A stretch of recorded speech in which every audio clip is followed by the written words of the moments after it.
여기 보이는 두 분, 잘 아시는 분들일 겁니다. 한 분은 시진핑 주석, 또 한 분은 영국 찰스 왕세자입니다. 나이 차이는 1살이지만 보이는 모습은 차이가 많습니다. 이렇듯 머리카락은 힘있고 젊어 보이는데 아주 중요한 요소입니다.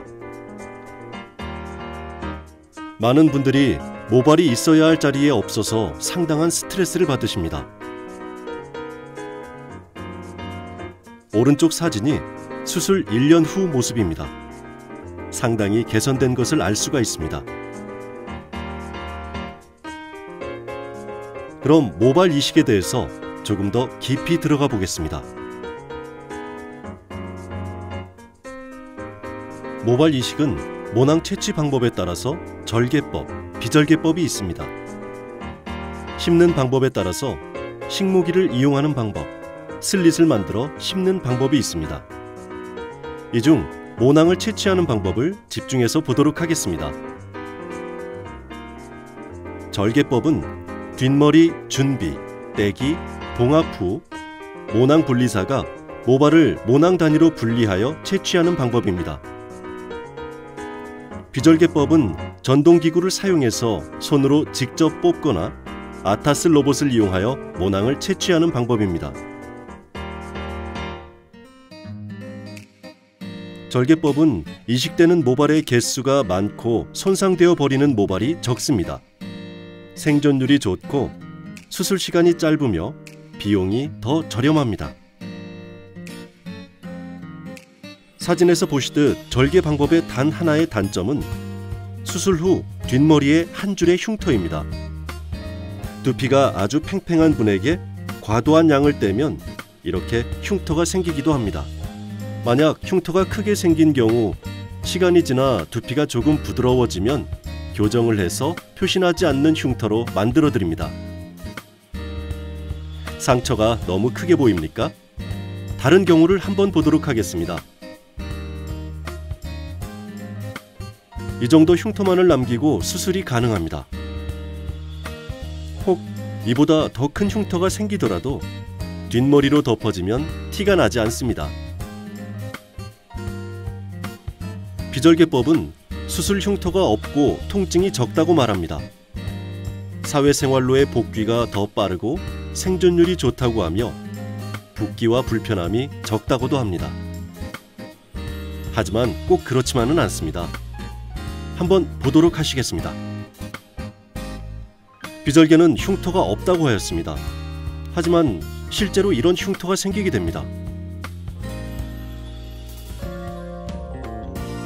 다음은 아주 중요한 내용인 옮겨 심는 모발의 개수에 대하여 말씀드리겠습니다.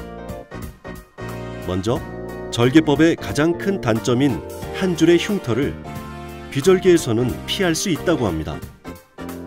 그러려면 가로와 세로에서 하나 건너 하나씩 뽑아야 합니다.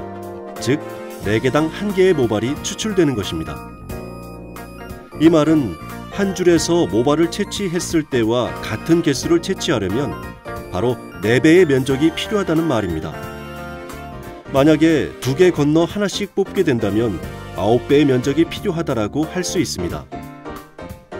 모발 이식 후 심은 모발이 잘 유지되려면 평생 빠지지 않는 안전지대에서 모발을 옮겨야 하는데 여러 연구들에 의하면 실제 안전지대의 크기는 168제곱센티미터라고 합니다. 5,000개의 모발을 옮기기 위해서 절개는 50제곱센티미터만 있으면 되지만 비절개는 그 4배의 면적 200제곱센티미터가 필요하게 됩니다.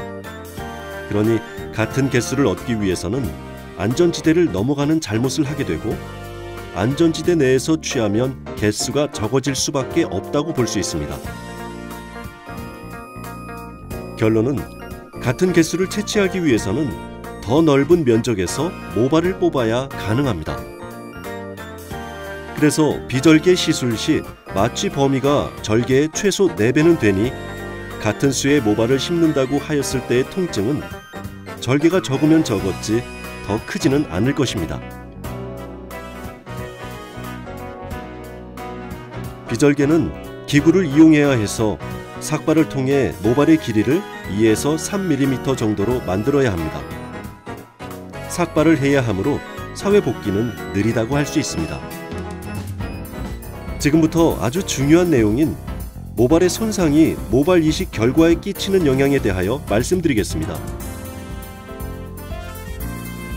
손상이 일어나면 심어둔 모발의 생존율이 떨어지는 것은 당연한 이치입니다. 삭발 후 모발을 채취하게 되면 삭발 전 모발들보다 모낭 방향을 판단하기가 어렵습니다. 방향을 잘못 보고 채취하면 모낭에 손상이 올 가능성이 높습니다. 그래서 겉에서 보이는 대로 방향을 판단해 펀치를 하면 모발이 만들어지고 자라게 해주는 부분, 즉 뿌리 부분이 손상을 받는 것입니다. 비절개로 모낭을 채취해서 완전히 절단된 모낭의 사진입니다. 이 사진이 비절개를 하는 사람들이 이야기하는 3개짜리 모낭입니다. 이런 경우 채취하는 모낭의 개수가 적어도 모발의 개수는 상관없는 것 아니냐는 말을 하지만, 이런 경우에서 보시는 것처럼 모발을 채취하는 펀치의 크기가 모낭의 폭보다 작습니다.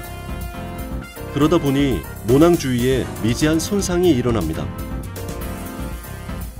펀치를 큰 것을 쓰면 모낭을 보호할 수 있지만 출혈이 많아서 수술이 더 어려워지고, 작은 점 같은 흉터가 두피에 조금 더 넓게 생기므로 흉터에 대한 걱정을 할 수밖에 없습니다.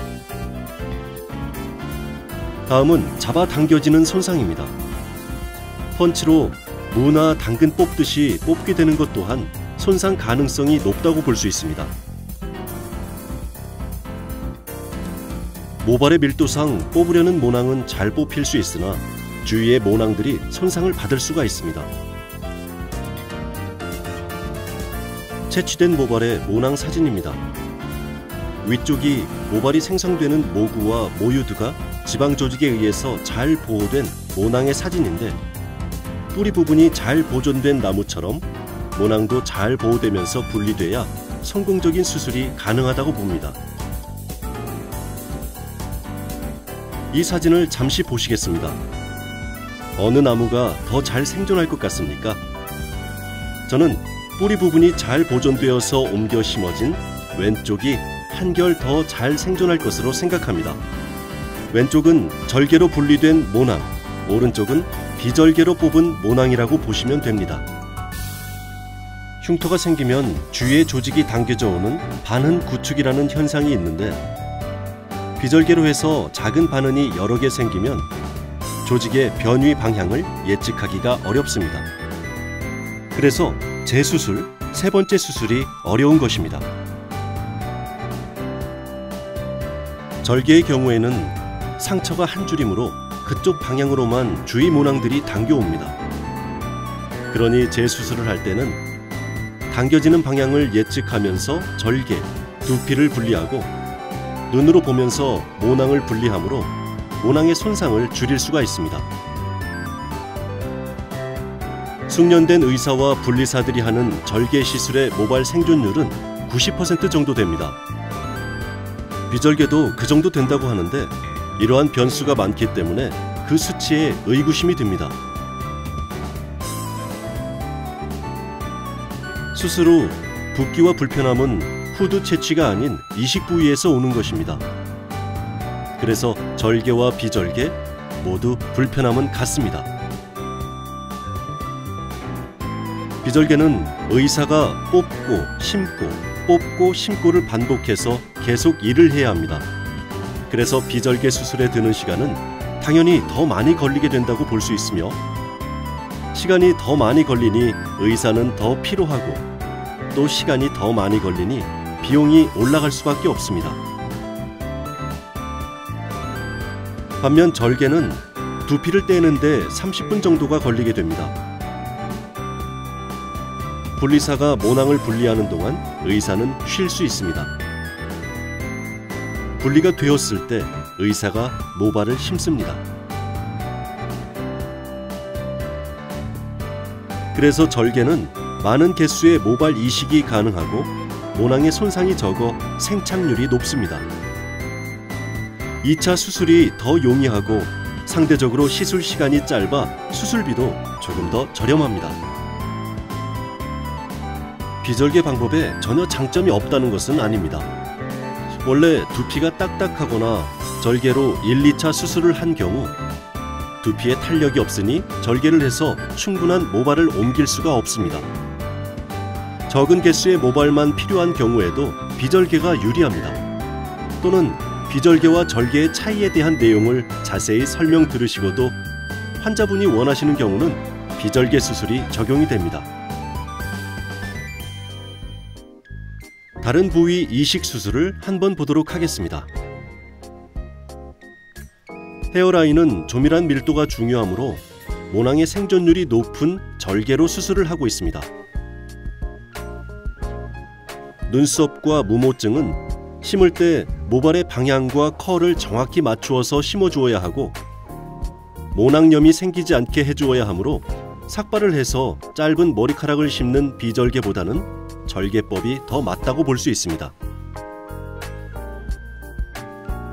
덜 좋은 결과를 감수하고 한 줄의 흉터가 없는 비절개 시술을 선택하는 것과 한 줄의 가는 흉터를 감수하고 이 정도의 결과를 얻는 절개법을 선택하는 것. 즉, 절개와 비절개는 선택의 문제라고 볼 수 있습니다.